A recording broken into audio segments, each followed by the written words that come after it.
The Varginha incident, Brazil's alien capture event in 1996, 3 women encountered a creature in Brazil. Then the military arrived with nets, and a soldier perished under mysterious circumstances. Long before the sun sets on January 20, 1996, the city of Varginha in the Brazilian state of Minas Gerais awakens to what appears to be an ordinary summer day. The medium-sized city, known primarily for its coffee production and agricultural commerce, operates within the comfortable rhythms of provincial Brazilian life. By the afternoon, however, events begin to unfold that will transform this unremarkable municipality into the site of South America's most thoroughly documented alleged capture of non-human biological entities. 3 young women walk together through a residential neighborhood in the early afternoon. Lilian Silva, her sister Valquiria Fatima Silva, and their friend Keisha Andrade Xavier follow a familiar route through streets they have traveled countless times before. Their conversation stops abruptly when they notice something crouching in the corner of an alley adjacent to the street. The shape possesses the rough outline of a humanoid form, but the proportions register immediately as wrong. The creature measures approximately 4 feet in height. Its skin appears dark brown and slick, as though coated in oil. 3 protrusions rise from the top of its head in a formation none of the women can identify. The being possesses no visible nose, and its eyes glow a distinctive red color that all 3 witnesses will describe with complete consistency in subsequent interviews. The creature turns its head and looks directly at the 3 women.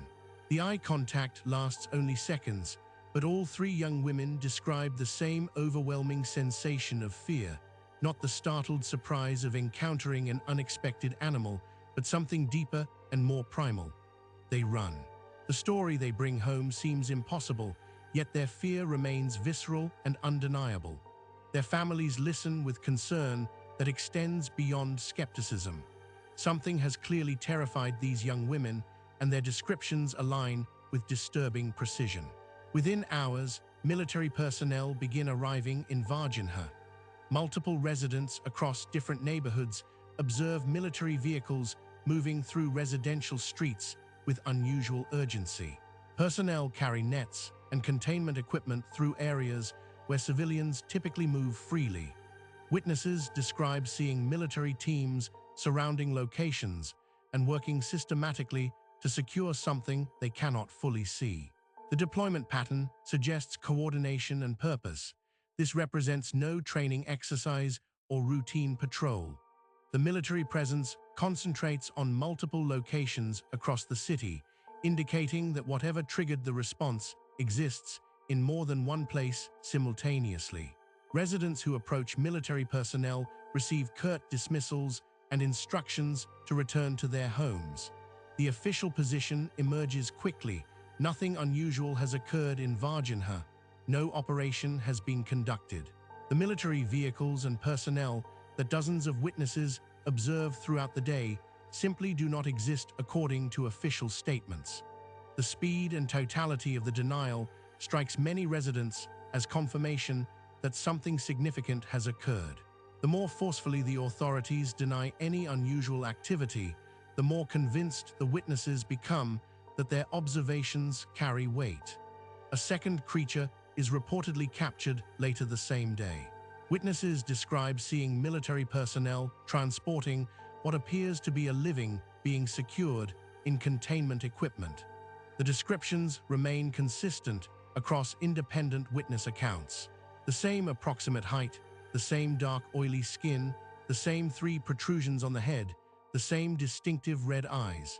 Multiple witnesses also describe a powerful smell associated with the beings, an odor consistently compared to ammonia, strong enough to be detected from a distance. Brazilian UFO researchers Uberatan Piazd and A.J. Jeviad of the Brazilian UFO Research Group learn of the Varginha events within days of their occurrence. The researchers recognize immediately that the case possesses unusual characteristics. Multiple independent witnesses describe the same entities. Military deployment has been observed by numerous civilians across different locations. The official denial stands in direct contradiction to documented observations. The researchers begin a systematic investigation that will continue for years and eventually produce one of the most thoroughly documented alleged capture events in South American history. The investigators interview the three young women separately and find their accounts completely consistent. The women provide identical descriptions of the creature's physical characteristics, its position in the alley, the way it turned to look at them, and the overwhelming fear they experienced. The researchers document these interviews carefully, preserving the witnesses' exact words and noting the emotional impact that remains evident months after the encounter. The young women have no history of fabrication, no obvious motive for creating a shared delusion, and no desire for public attention. They simply describe what they saw with unwavering consistency. As the investigation expands, Piazd and Jevyed identify military personnel who participated in the recovery operation. Some speak anonymously, fearing professional consequences for contradicting the official denial.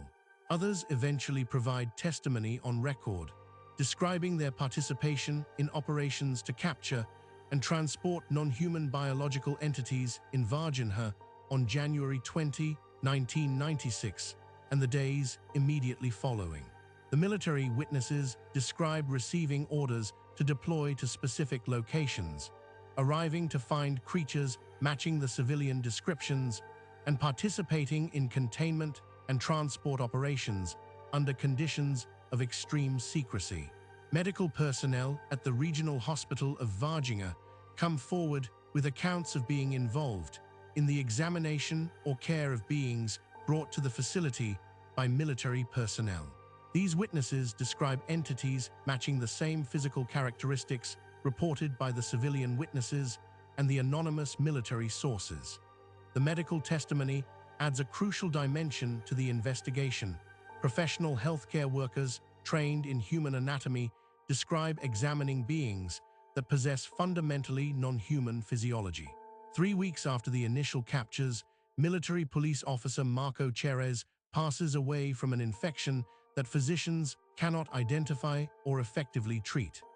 Cherez's family states that he became ill immediately after being assigned to transport one of the captured beings. His medical records document a rapid physical decline, beginning shortly after his alleged contact with the creature. His treating physicians record their inability to diagnose the specific pathogen causing his deterioration. The infection proves resistant to standard treatments, and Cherez's condition worsens with alarming speed until his death. Brazilian researchers document Cherez's illness and death as a direct consequence of his participation in the Varginha operation. His family provides detailed testimony about the timeline of his decline and his statements about handling one of the beings. Medical records confirm the unusual nature of his infection and the failure of standard treatments.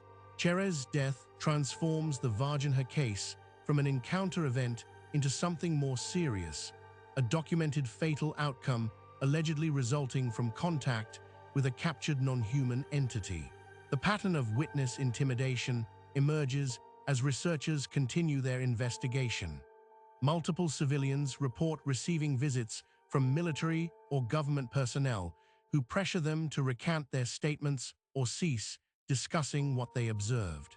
Witnesses describe being told that continuing to speak publicly about the Varginha events will result in professional or personal consequences. The suppression efforts follow patterns documented in alleged retrieval events in other countries: rapid official denial followed by sustained pressure on witnesses to maintain silence. The beings recovered by military forces in Varginha disappear into a chain of custody that researchers can only partially document. Evidence suggests that at least one entity was transporting to the University of Campinas Hospital for more detailed examination. Brazilian researchers developed testimony and documentation indicating that one being was subsequently transferred to an American military facility, though this transfer remains among the least confirmed elements of the case. The Brazilian government maintains absolute denial of any unusual events in Varginha, and no official acknowledgement has ever been issued.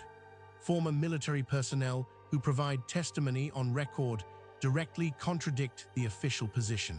These witnesses describe specific operations, specific locations, and specific characteristics of the beings they encountered or transporting. Their accounts align with civilian witness descriptions and with the medical testimony regarding the being's non-human physiology. The willingness of military personnel to speak on record, despite the official denial and despite potential professional consequences, adds substantial credibility to the documented case. The Varginha investigation spans more than 2 decades, with Brazilian researchers continuing to identify new witnesses and document additional testimony. The case's evidential structure possesses unusual depth for a South American UAP event. Multiple independent civilian witnesses provide consistent descriptions of the entities. Military personnel confirm deployment and capture operations. Medical witnesses describe examining non-human beings. A military participant passes away under circumstances his family and researchers connect directly to his contact with one of the creatures. The documentation follows standard investigative protocols, with recorded interviews, medical records, and sworn testimony from witnesses across multiple categories. The consistency of witness descriptions stands as one of the case's most compelling elements. Across 3 groups of civilian witnesses, multiple military witnesses, and medical personnel, the physical characteristics of the beings remain identical. Approximately 4 feet tall, dark brown oily skin, 3 protrusions on the head, no visible nose, large red eyes, and a distinctive ammonia-like smell. This consistency spans witnesses who had no contact with each other before providing their testimony and who come from different social, professional, and educational backgrounds. The Varginha case establishes a template for alleged capture events that includes civilian encounter, military response, witness suppression, official denial, and sustained research documentation. The addition of Marco Cherez's death creates a specific and documentable consequence that distinguishes Varginha from other alleged capture events. A military participant in the operation perished under circumstances that medical professionals could not explain, and that his family directly attributes to his contact with one of the beings. This outcome transforms the case from accounts of strange encounters into documentation of a fatal consequence. Brazilian researchers publish their findings through multiple channels, maintaining detailed records of witness testimony, medical documentation, and military personnel statements. The research continues to expand as additional witnesses come forward years after the initial events. Some former military personnel who initially refused to speak eventually provide testimony decades later, adding new details to the documented timeline and confirming elements previously reported only through anonymous sources. The city of Varginha itself becomes associated internationally with the events of January 1996. The case receives coverage in Brazilian media and eventually in international documentaries examining alleged UAP retrieval events. The city erects a water tower decorated with alien imagery, acknowledging the incident that brought unexpected attention to the municipality. Local businesses embrace the association, though official government positions remain unchanged. The contrast between popular acknowledgement and official denial becomes one of the case's defining characteristics. 28 years after the initial encounters, the Varginha incident remains South America's most extensively investigated alleged capture of non-human biological entities. The case's documentary record includes multiple categories of witnesses providing consistent testimony, medical evidence in the form of Marco Cherez, documented illness and death, and sustained research by credible investigators following standard protocols. The Brazilian government's absolute denial stands in direct contradiction to testimony from military personnel who participated in the operations and medical personnel who examined the beings. The willingness of multiple witnesses to speak on record despite official denial and despite personal or professional risks distinguishes the Varginha case from many alleged retrieval events. The witnesses include civilians with no obvious motive for fabrication, military personnel risking careers to contradict official positions, and medical professionals describing examinations that challenged their understanding of biology. The convergence of testimony from these independent sources creates a documentary record that Brazilian researchers continue to expand and analyze.